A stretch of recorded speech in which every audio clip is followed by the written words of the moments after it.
All right, well, welcome back to Not Your Daddy's Podcast, episode 2. Today we have Brittany Baker, or Britt, as everybody, as she wants everybody to call her, as I call her. She owns 3BB's Cafe here in Bethany Beach, and I am an avid customer. I love this place, have since I've moved down here, and I'm super excited to talk to you today, get into like nitty gritty of business, but also personal, because that is the point of the show.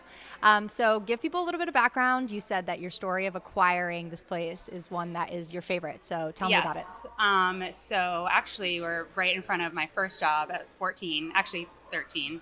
Wasn't supposed to be working, but I was dying to be in town and at the beach and just where all the older kids were working. So I worked at Breaker Surf Shop, just stocking bathing suits, and became very good friends with the owner's kids. And we just ended up growing up together pretty much. I moved on from working at Breakers and worked at Mango's and Dickey's and other places in town. Then fast forward, after college, I knew I wanted to move to Puerto Rico and pretty much graduated, didn't go to graduation, told my mom I booked a flight, was moving there, and she was like, "Oh my gosh, what?" And I was like, "Been telling you this for years, Mom. You didn't think I was serious?"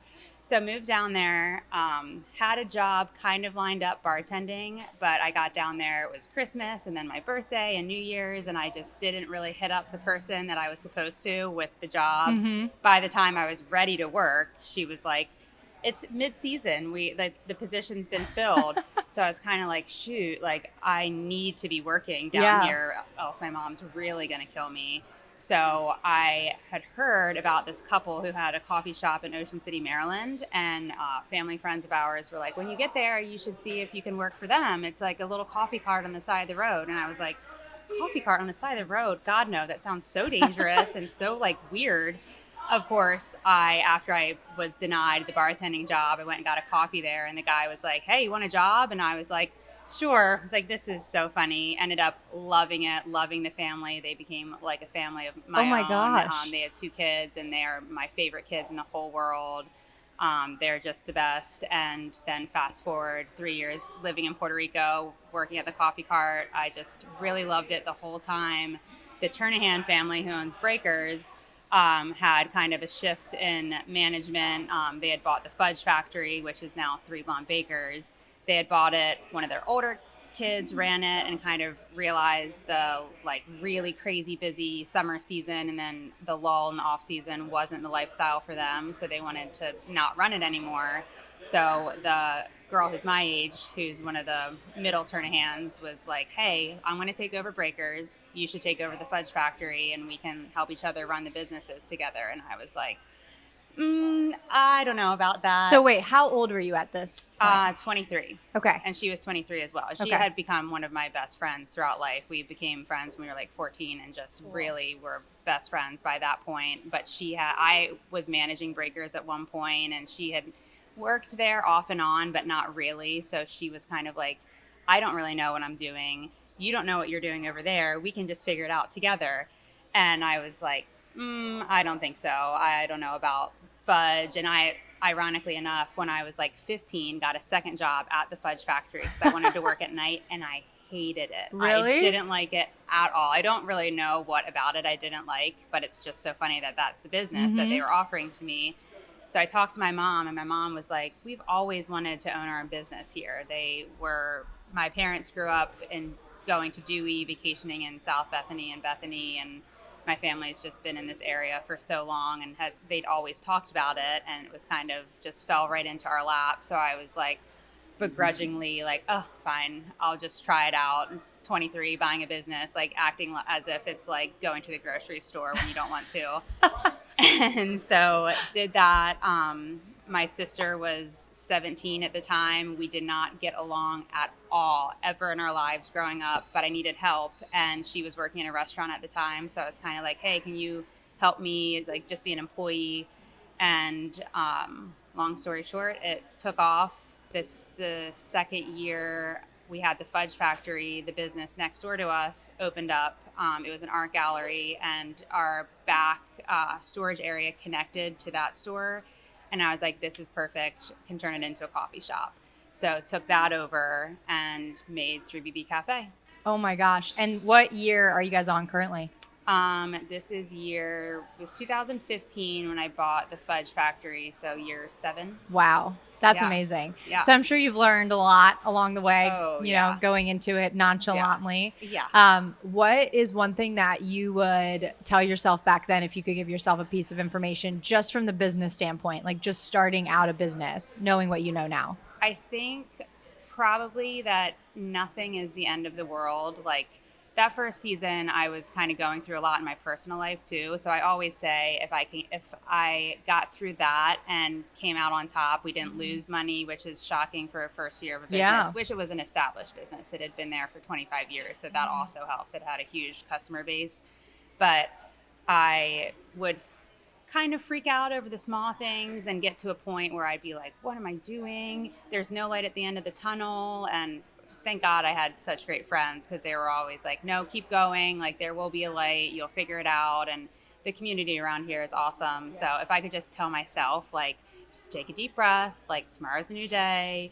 Don't freak out over the small stuff and get down. And that would have helped a lot to get through some days. Do you remember a particular day or a story? Oh, yeah. So share one of them. It was 4th of July year. I don't remember if it's year 2 or 3. We did have the cafe at that point. It must have been year 2 because we didn't have the Fenwick spot yet. And it was like every piece of equipment every piece of equipment in there we need, but there are certain things that can go down and we can adjust and like move stuff around or things that aren't as important. And the biggest freezer we went down. Then the dipping cabinets that had our ice cream in it went down, which we had shuffled so much into that. All in the same day. All in the same day. Our oven stopped working at one point. Like various fridges stopped working. And I kid you not, Mercury was in retrograde. And I was like, this is bullshit. I like don't even know if I believe in this, but at this point I have to because it was like one thing after another, and I feel like I almost like blocked it out of my memory because I know there was other things that happened that day where the espresso machine, the like a very main piece of equipment. Yeah. And it was just like a snowball effect, and it got to certain points of the day where you just start like laughing and then like kind of crying, and then by the end of the day I was so exhausted. And I will never forget walking to Hideaway. It was their first year. And I was like, do you have a freezer? Oh, actually, first I went to Parkway and had a glass of wine. And Dana asked if I wanted a second one. And I was like, no. And she was like, what's wrong? And I was like, I am on the verge of a mental breakdown. She walked over to Hideaway with me. And Al and Dickie and everybody, we all came back, cleared everything out of our freezers that were broken, moved them all into Hideaway's freezers. Thank God they had space. And the next day, our service guys came up, and I think our AC might have even been out too. It was like a really crazy day. And of course, things like that happen. And then you go to bed and you're like, okay, I got through that kind of. But then you wake up and have to do it all over again the next day. So it's not like, and then the day after that, and for like at least 3 more months. So, and it's nonstop stuff like that happens. And especially in the summer. I mean, that's when everything goes wrong, I feel like, when people are here. Fully. And it's like humid and hot, and there's so many other outside factors that just make it 10 times worse. But that's when you're just so thankful to have people around you who have either experienced the same thing or just want you to see you succeed. So they're like, all right, what can I do? And we have like great HVAC and electricians who have become best friends. Our plumber is one of our very good family friends for life, and just like, it's great. That's amazing. Sense. Yeah. And that's the best part, I think, about like being in such a small town, because I talk to Philip a lot, and that's how I met you, through him. Right. And he'll tell me stories about like when the community has come together, or like big names that you hear down here, and he'll be like, oh yeah, I went to this, or like they come into this business, like we hang out with them all the time. And I'm from Baltimore, and so that's such a big community. Like I never got that small town feel. So hearing the stories, and then this, it's so important. Like if my parents' restaurant, like they don't have a plumber, like it's so, it's not a small town thing. Right. It is really incredible. Somebody the other day asked if I like pay these 3, especially these 3 men, to like just be at my beck and call, because I, like the other night, a breaker at the house kept tripping, and it was our AC upstairs, and I just called. It was 8:00 at night and was like, hey, this is what's happening. I'm going to dinner. And by the time I came home, they had come over and fixed it. Wow. That's and I was amazing. like, nope, they're just great. Yeah, they're Love just them. good people. Yeah. And that's what it is down here. Yeah. Okay, so I want to shift gears just a little and talk a little bit more personal. So in terms of like the work-life balance, Right. Obviously like we both are working for ourselves essentially, and it's hard to like go home and shut it off. Like even though you have a literal location, I'm sure you don't go home and nothing else is 3BBs ever or anything business. So how do you like cope with that? And tell me a little bit about like the challenges of coping with that. Yeah, definitely big challenges, especially in the beginning, because I felt like I was still figuring it out, and I always joke that I still have no idea what I'm doing. And it's like not really a joke, because every day there's something new for the most part, a challenge where I'm like, like how could this be something that I have to figure out? And sometimes I do, and it's very rewarding. But in the beginning, I felt like I had to be the one problem solving everything all the time. And if everything wasn't like near perfect, that I was like pure failure. And now we have like the best staff that I could ever ask for. Just they're the best people all around. Some of them have been with us since they were 14, and now they're 21, 22, going to college. They've done internships with us, and my sister and I are best friends now, and her best friend is one of our managers. Just the list goes on. But having those people now, I've gotten the chance to kind of step back and delegate like schedule, which was the bane of my existence at one point, and just ordering and just other random things that just add up a lot on top of each other. And I kind of would take it all on myself and then ignore any issues in my personal life. Was just like, well, I'll figure that out later, because right now I'm focusing on the business, which I think happens to a lot of people, especially when you're young. In a way, you have a lot more to prove. People don't necessarily take you as seriously, or you don't have the experience. So it's kind of trial and error, which ends up in error and takes more time sometimes. But I think definitely in the beginning, separating business and personal life, it just all got melded together, and personal life got pushed to the back burner. I was still doing a lot in my personal life, building a house, traveling, getting another dog, whatever it was, and just kind of growing in that sense. But relationship wise, or just like other personal aspects of my life, was just kind of like, okay, if there's an issue in that realm, I'll figure that out later, because that's way more difficult to figure out than this problem right in front of me with the business. That essentially is also like very, for sure, long term, like this is what I want to be doing, and want to make sure people are getting the best experience. And I was kind of putting myself on the back burner too, because I was like, well, my relationship only really affects myself, so I'll figure out that later, whatever it was, like house things or just friendships, whatever. But and now it's definitely, last year I feel like was the first year we had salaried managers with benefits, and everyone was happy. Everyone had 2 days off, even in the summertime. We had it set up where everyone was going to be taking 1 month off fully in the year, so everyone could travel paid while they were doing it, the 4 main managers. And so I kind of finally had the chance to take a step back and like take a deep breath and be like, okay, now my personal life, where do I need to sort things out? And definitely blew up my whole personal life, and then reorganized it, and was like, okay, now happiness is important too. And it makes everything better with the business and with just life in general. It's definitely goes hand in hand. Yeah. Learned that lesson a hard way, but figured it out now. Yeah. I mean, I feel like people are still, I even talked to business owners, and this was going to be my question while you were talking, but I was going to ask, like, at any point of you pushing yourself aside because it was just a you problem, did you ever lose yourself in that? Because people do that. Oh, right? Yeah. And people are still in businesses and are using the business to like either hide themselves from themselves, or they've so totally lost themselves that they don't even know how to take that step back anymore because they're so deep into it. So like, at what point would you say things kind of started to like go where you were like, wow, I'm really losing myself? Or did you, until you took a step back? I think it was like a series of events that happened. Like, 4 or 5 years into the business, I started having panic attacks just out of nowhere. Didn't know what they were at first. Thought I was losing my mind. I was like, what is happening?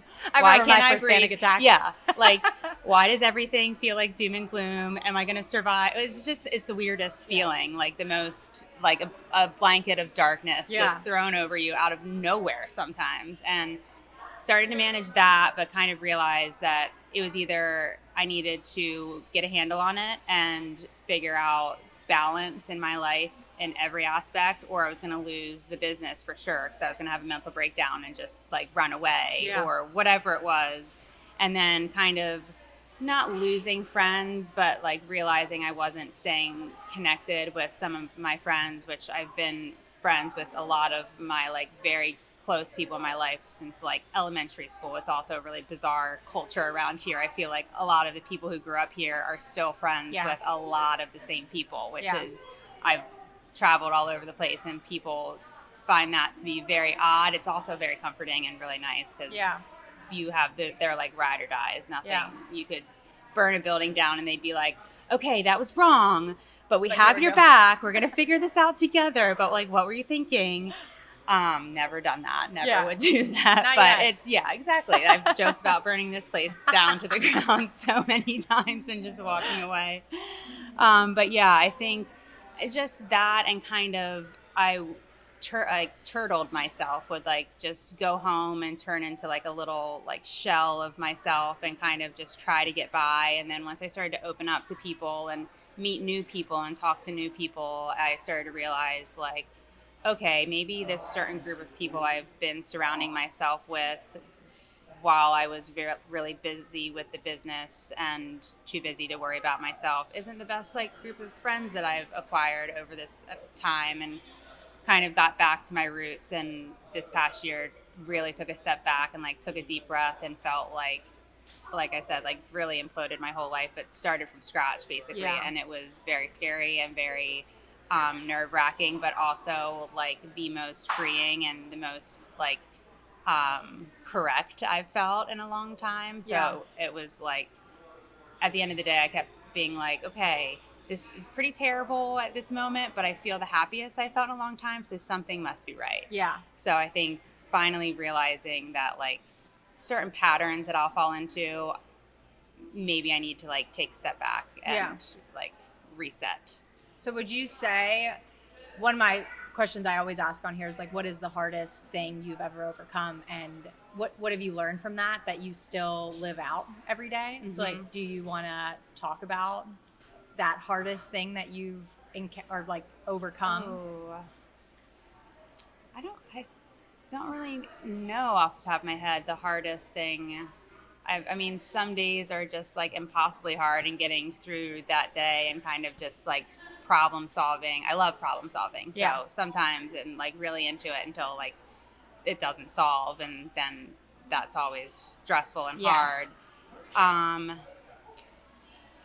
mean, I can't really think of one specific problem that's been like impossibly hard. I mean, starting a second location of the business was pretty tough, and balancing that whole part of my life was nearly impossible some days. But and like looking back on it now, I have no idea how I did it. And I'm like, with having just these two now, I'm like, some days are just so jam-packed. I can't imagine having another location that I was running back and forth, just bringing acai and pitaya or frozen strawberries or whatever I needed to be bringing back and forth just to get through the next day.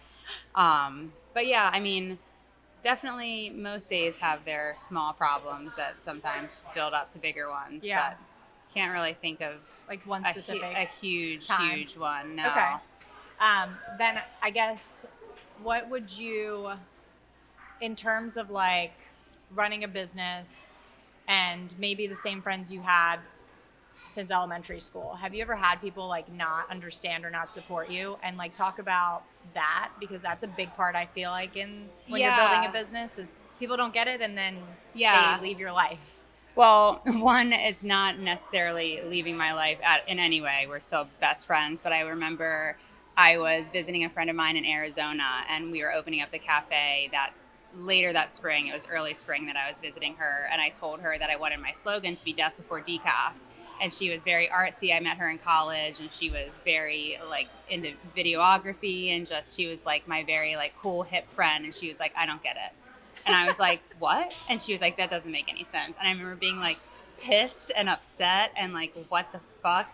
Like, how do you not get this? And I went ahead and did it anyway. It was almost like, see, like this, it does make sense afterwards, because people were like, oh my gosh, I love it, whatever. And now we just laugh about it. Yeah. But otherwise, yeah, definitely not really in the business sense where people haven't understood. I feel like for the most part, everybody knows in the summertime I might be MIA for main events, like frequently, especially family events. Yeah. I can't make a lot of the time because a lot of the time it's on the weekend or holidays. Like Christmas, Thanksgiving, which honestly sometimes is a blessing in disguise, because don't have to deal with like the hustle and bustle and like the craziness of it. Kind of can pick and choose sometimes events that you want to go to, which is nice. But definitely like through making decisions with the business that have led to decisions in my personal life that some people just don't agree with. And at the end of the day, it sucks sometimes if I've really never lost many friends in my life. But when it does happen, I'm kind of like, oh man, that sucks, depending on like how long I had them as a friend, or how close of a friend they were. But I'm like, well, I guess it happens for a reason, and not focus. I have such good friends in my life. So I'm like, okay, I'm not going to focus my energy on this friendship. Yeah. I'm going to focus it on the ones who have been there and will be there forever. Yeah, and those will support you through literally anything. Exactly. Which is the best part. Yeah. What are you doing now to make sure you don't lose yourself like you did when you first started? Great question. I talking to a therapist, and she holds me account. Yeah, it's the best. And she actually is a therapist for quite a few people around here that work in the restaurant industry or have their own business. She's great. I might need her number. Yeah, for real. One of the kids in here reached out to her to connect with, have her refer him to another therapist. I mean, she's great. She fully listens and she just gets it. It's amazing. But she holds me accountable and kind of like grounds me sometimes when she can tell I'm getting a little bit like ahead of myself or maybe taking on too much. My girlfriend in my life is really the best person I've ever met, and can just kind of help me take a step back and problem solve, or just like make sure that I'm doing something that makes the most sense for myself and the business at the same time. Yeah. My sister, my family, my mom really drives us both crazy sometimes with the business, but she helps out so much with just making sure the little tasks get done. She's actually our dirty rag lady. We have lots of dirty rags in the shop, and it was my grandmother. My grandmother has been a part of the business forever too. She used to do the money and the rags for us, and then with COVID, we were kind of like, okay, Grammy, we need to not have you doing the two dirtiest jobs in the shop.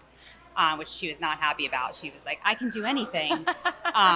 But my mom takes care of any holiday. She'll bring us food and make sure we're hydrated or whatever. And just having the support system to make sure. And my friends will kind of kick me in the ass sometimes and be like, you haven't shown up for us in like 3 weeks. Where are you? Yeah. And we're going to do this, and it doesn't matter. And like this past week, I hung out with a group of friends who got me through last summer essentially. And we broke midday, and they were like, okay, well, we're going to just wait outside your house until you're showered and ready so you don't ditch us for the second part of the evening. And I was like, I'm not going to do that. And not going to lie, I got out of the shower and was like, man, if I laid down right now, I would just go right to sleep. Yes. But definitely have full circle of people in my life holding me accountable. And then me personally, definitely I'll like try to write if I'm getting really anxious and just like get feelings out and talk about it more. I have a partner now who I can talk about anything with, which is huge. Yeah.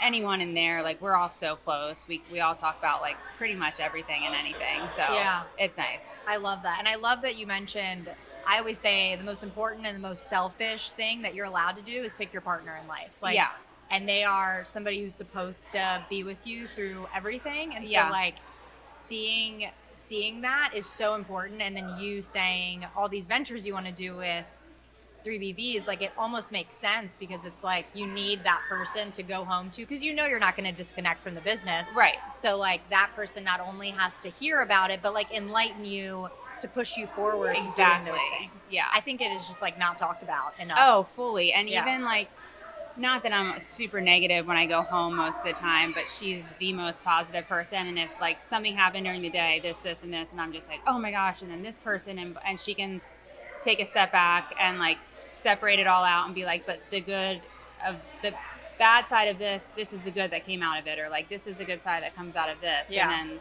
whatever it is, and I'll get to the end of the conversation and I just feel like the weight is gone and I'm like, oh, like thanks, this is great. And it's amazing. It's great. I asked you about what you would tell yourself business-wise, a piece of advice when you were younger. So if you could give yourself a piece of advice, knowing what you know now about so far where you've been in your life, what would that piece of advice be to like younger Brittany? Personal life? Yeah, personal. Oh, definitely. It's kind of like a two-parter. Probably like choose yourself more. I'm very good at just kind of giving myself to everybody else and then never saying no. Like I want to please everybody and make sure everybody's happy. Choosing myself a little bit more, and deep down when you know something's not right, just figuring out how to walk away from it instead of trying to fix it for years and years and years. And that's essentially how I lost myself in my personal life at some point. Just never it was almost like not strong enough to acknowledge it and walk away from a bad situation, and just kind of like telling myself that you're worth it to get out of it and figure out how you can be happy. Yeah, I love that. And I think it was really brave for you to do that in such a small town. Yeah. You know, I'm sure that, like, again, I didn't grow up in a small town, so it's like what I've pieced together from being here. And I'm also really happy that everybody who knows each other from like those younger years is also very welcoming to like people who move here like myself. Yes, fully. I probably wouldn't have any friends because everybody down here knew each other when I moved down here. Oh yeah, but I definitely get that like small town feel, and so when big changes happen in the community, it's like I could only imagine the type of, you know, people like, knew things about me that I didn't even know. I'd hear things and they'd be like, I heard that this happened, and I'd be like, wow, I had no idea. Like, that's crazy. When? Right. And I mean, some of that is obviously there's rumors. And right. It's a small town. Like people have to have something to talk about. I feel like that's everywhere. But I want to switch a little bit and talk about acai. Right. Because you guys have been crushing it. You've been nominated for Sussex Best, right? Yeah, Sussex County's Best acai bowls. Oh my, how many years in a row? We were nominated this year, haven't had the results back yet, last year and the year before. Okay, that's awesome. Yeah. Oh my gosh. It's great. When did you launch acai? Like when so actually, when we bought the fudge shop in 2015, my initial idea was to just turn it into a coffee shop, because I was like, I really don't know anything about fudge, ice cream. Everyone loves ice cream, but there was no really good coffee shop in town. No one was doing acai in the general area at all, let alone just Bethany. And my sister had worked at a bakery when she was growing up, Ruthie's Bakery, and they had yeast-raised donuts that were big and fluffy and delicious. And I wanted to kind of hone in on coffee, acai, and donuts. And so we decided it was a bad idea to completely switch the fudge and ice cream because it had been there for so long. We had met the original owner of the fudge factory when we had bought it, and she was like 93 when we met her, and I think she's passed now, but she was an amazing lady. And kind of like remembering coming into the fudge factory when I was younger, we were like, okay, we should keep this and then grow from here. And so we added acai bowls, just very basic, which is the OG bowl now. It's just like the acai base, and then bananas, strawberries, blueberries, granola, chia seeds, and coconut on top. We just had the one. And then we had donuts and coffee in the fudge shop. And then the following year, when we took over the cafe, or took over that space to make the cafe, it was like, okay, we're doing it full blown, gonna have a whole bowl menu, smoothies, everything.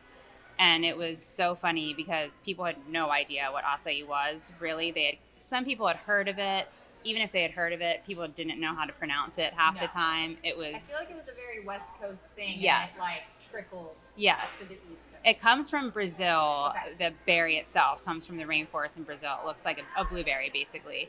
But then, of course, Hawaii, and then from Hawaii, kind of California is always right on the cusp of any new trend, food-wise or any-wise. So I think that, and then living in Puerto Rico, like the islands had kind of picked up on it because it was an easy breakfast, lunch, anytime cool snack, and it's filling and it has a lot of natural energy in it too. So it's one of the first like superfoods that I had really heard of. And working at the cafe that I did, I was like, this is brainless, because I was running it in a little coffee shop, like a cart on the side of the road. The space we were taking over was teeny tiny, and I was like, but I can work in any little space. Yeah. So it was like, okay, this is can't fail.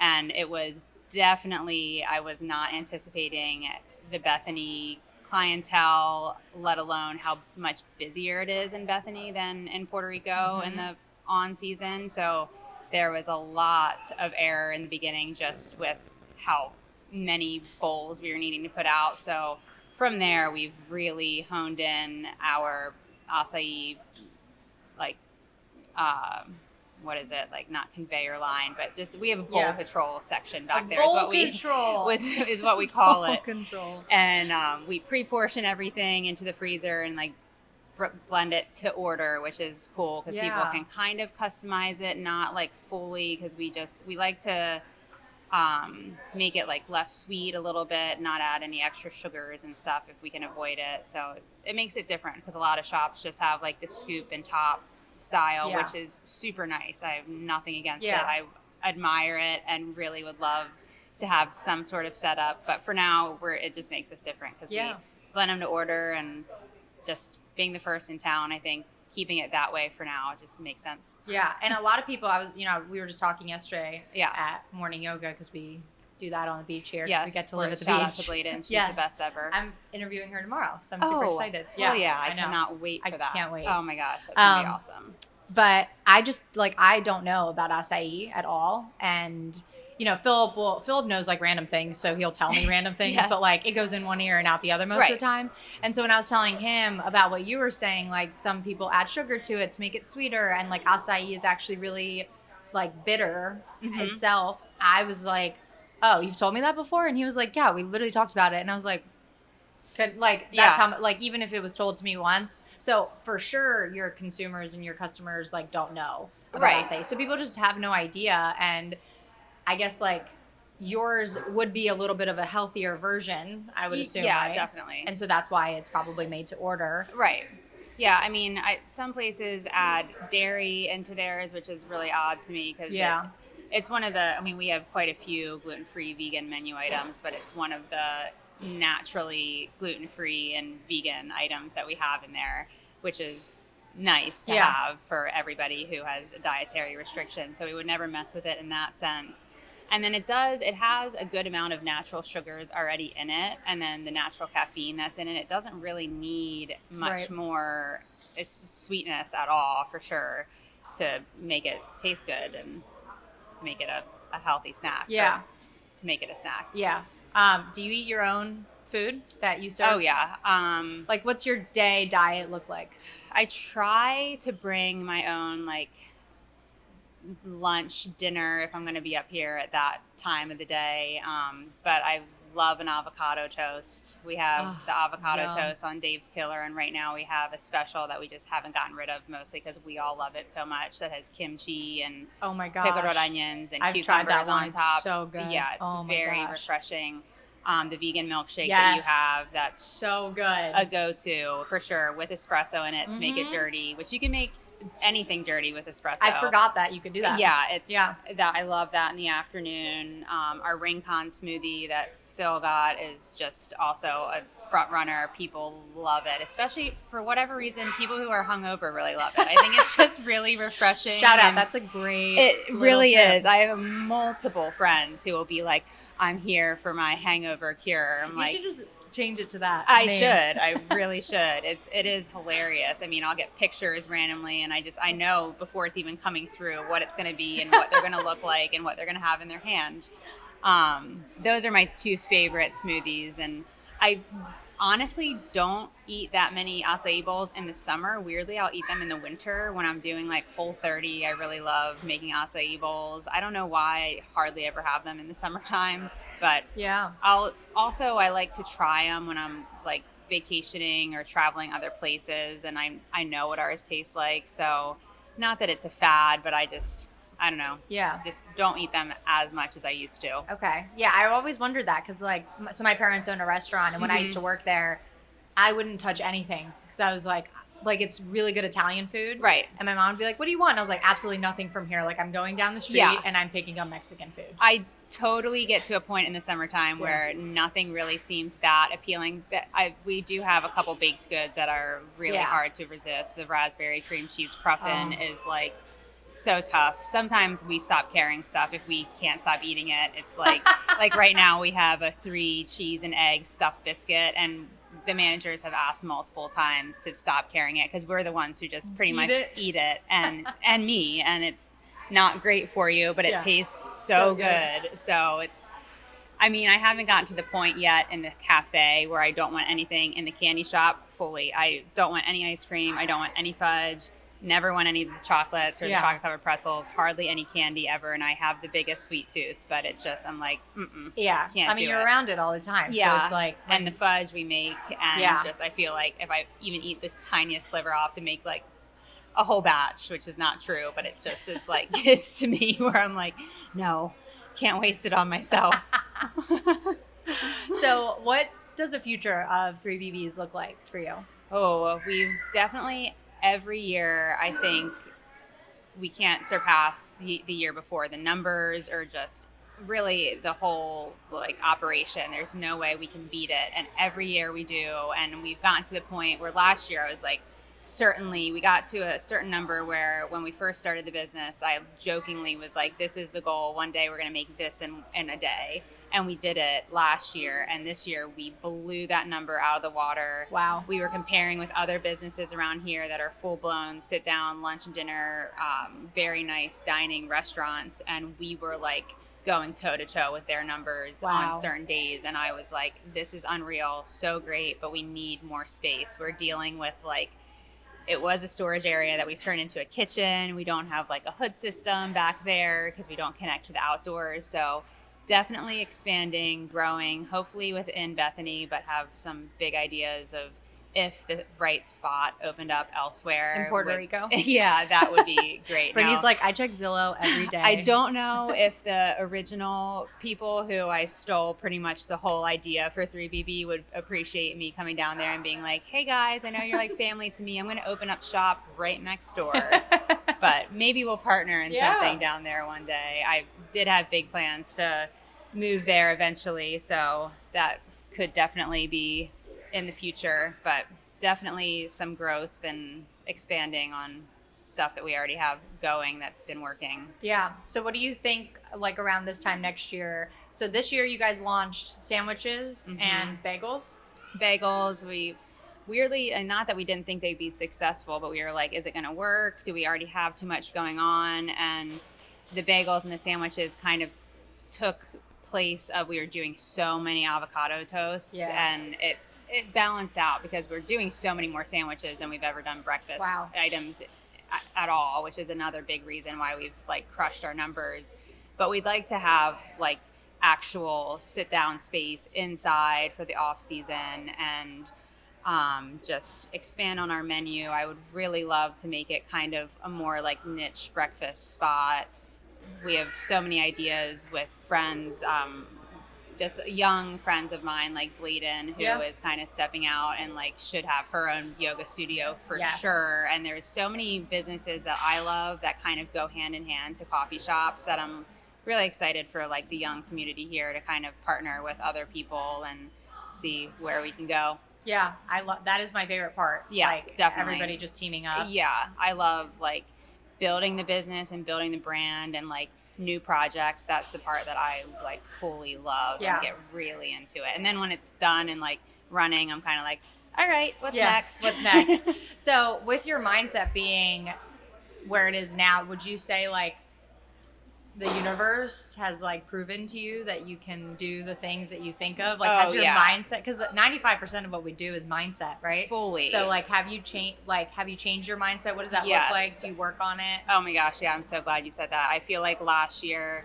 in particular, last summer, where my personal life was completely imploding, but every day I never felt like happier. I never like felt more driven to kind of figure everything out, but also in like a more healthy, balanced way. And just with the business and my personal life and everything just started to fall into place. And every day I think like, damn, someone is looking out, because things could not be working out any better. I would have never expected to feel like the support and the happiness that I felt ever with having the business and it being so busy, that I would still be able to kind of balance my personal life and have the summer that I had last summer, which ended up being one of the best that I've ever had personally and with the business. And then this summer just kind of continued on the same path, and with the completely different mindset, like you said, of like, it's all going to work out. And it really does. Yeah. And it just happens how it should happen eventually, even if you have to like one way or another go through hell to get there, but then you appreciate it even more. And I just feel like I've on like new lease on life, just starting over in a way. It's great. That's awesome. What are you most excited about this year personally? Are you traveling anywhere cool? We don't have travel plans yet, but traveling is what I get most excited for. Yeah. We have some ideas of where we want to go and what we want to do. We usually try to take a manager's trip where we're going somewhere. We've gone to like Charleston, South Carolina, nowhere crazy. We went to Puerto Rico one year, but we kind of try to do that kind of like team building. We're all just also friends, so it's fun to all go on trips together. Yeah. And then it's always good to go somewhere new in the world that's not necessarily somewhere that people are like, oh yeah, we should travel here. Like last year, spending a month in Colombia, where everyone was like, oh my gosh, aren't you scared? Isn't it gonna be crazy? And it was one of the coolest, safest, most beautiful countries I've ever been to. Yeah. And just always refreshing to kind of talk to people and talk to them about my business and talk to them about their business, and just hear people's opinions. And people think it's just so cool, and that makes it like very rewarding, and just making the connections of people. Yeah. Every time Philip and I travel, he always comes back and we both have new ideas for things. Or even when we're on vacation, Miami's like one of my favorite places to go. And even though we've been there so many times, every time we go back, we somehow have a new idea of like what we want to do, where we want to go. Like our ideas always shift, and people are always wondering like how we're so exposed to people. We take Ubers everywhere and then ask those Ubers like, where would you go to do XYZ? And then like, who do you know personally here? Yes. And so when we show up to the coffee shop down the street and it's like a true authentic Colombian mix of coffee, we're like, hey, so-and-so Uber was our Uber driver and he told us to come here. And then you make friends with this person and then that person. So it's just like the coolest thing. Like traveling is such a business expense. Like you just write it. It's all business. And you just step out of the box. And we, like when we were in Colombia, we went on a coffee tour. We started talking to our guide, and we were just like, hey, what are you doing later tonight? And him and his brother came out and met up with us, and we had the best night. We were best friends by the end of it, all like hugging each other, basically crying that we had to leave. We knew each other for like 24 hours, and we still keep in touch with them, and we want them to come over here and visit the States at some point. It's the coolest thing. I love that. Yeah. Okay, so last question. For somebody who might be listening to this, who is just either getting started in business or moving to a new place, because I know you like to travel, but let's say that person like stayed there and is moving to a whole new place, what piece of advice would you give them for working and opening up a new business?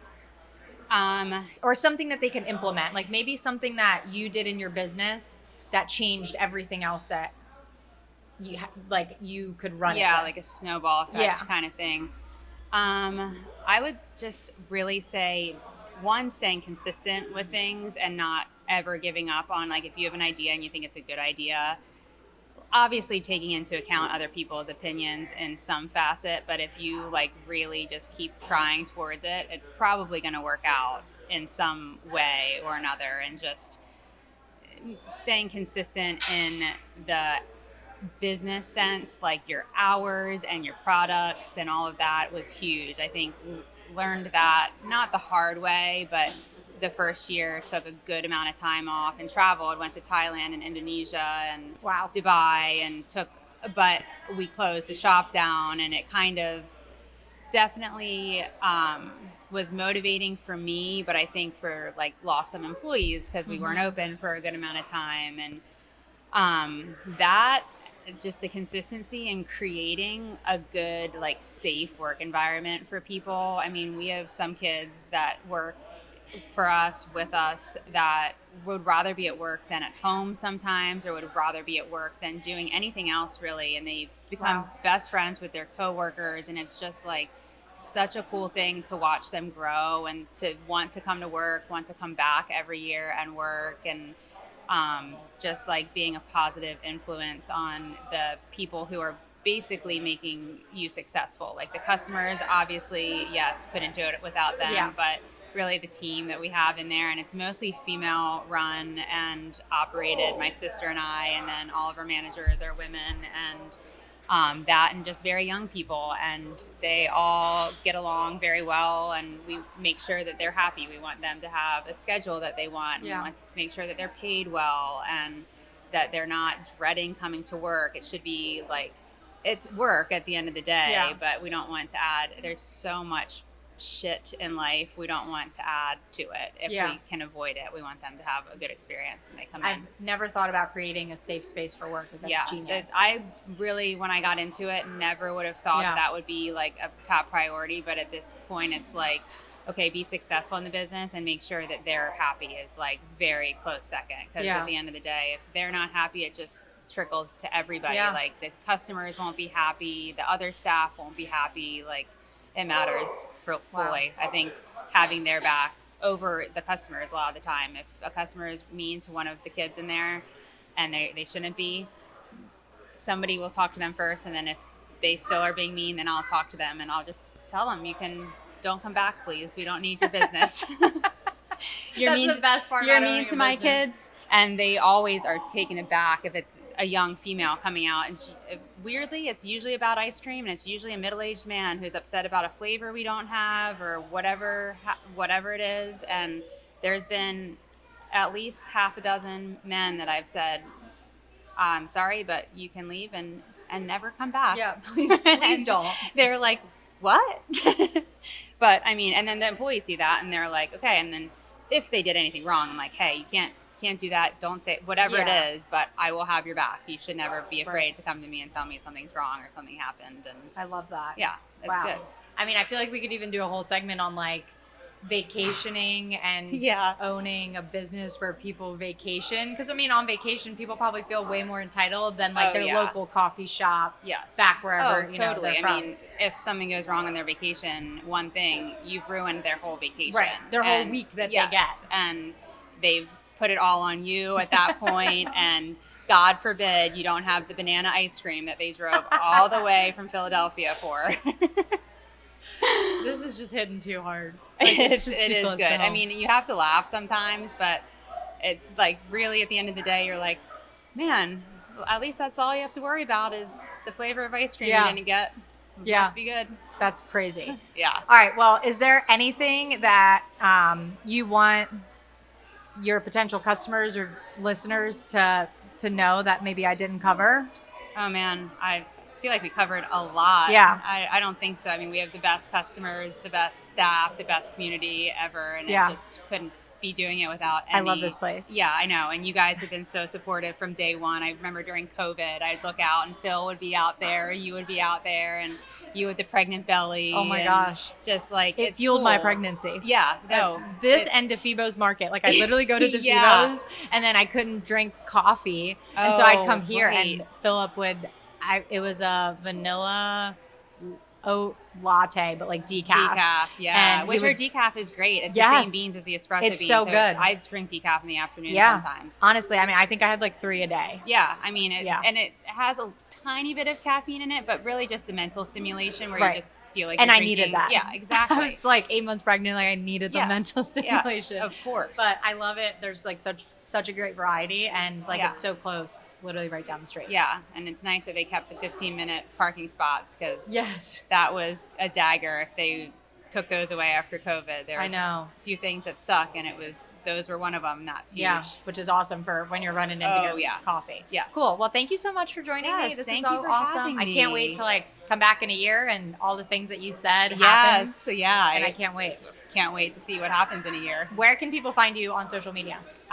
3BB_cafe or three spelled out blonde bakers. Blonde with an E on the end. Perfect. Awesome. Yes. Well, thank you. I Thank can't you. wait. Thank you guys for tuning in, and I'll catch you next time. Yeah. Thanks.